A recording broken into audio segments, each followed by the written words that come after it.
Social মিডিয়ায় এত বাজে বাজে ভিডিও, বাজে বাজে কাজকর্মগুলো পোস্ট কেন হয় জানো? মানে যেরকম ধরো, এ ওর বউকে নিয়ে টানছে, এ ওর বরকে নিয়ে টানছে, বা অশ্লীল ভিডিওগুলো পোস্ট হচ্ছে। কেউ তো জামা প্যান্ট পরতেই ভুলে যাচ্ছে, হ্যাঁ, ভিতরের অন্তর্বস্ত্র পরে ভিডিও বানাচ্ছে। মানে এগুলো কেন হয় জানো? তার কারণ হলো, প্রত্যেকেই জেনে গেছে ভালো কিছু করলে সোশ্যাল মিডিয়াতে, বা নর্মাল ভালো খাওয়া দাওয়া বা ভালো একটা কাজ করছে সেই ভিডিও করলে যতটা না রিচ পাবে, যতটা না কমেন্ট পাবে, যতটা না আর্নিং করতে পারবে,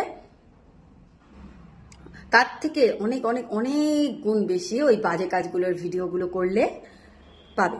রাতারাতি ভাইরাল হয়ে যাবে, প্রচুর প্রচুর প্রচুর কমেন্ট জমা পড়বে আইডিতে, আর যত কমেন্ট তত রিচ, আর ততই ইনকাম।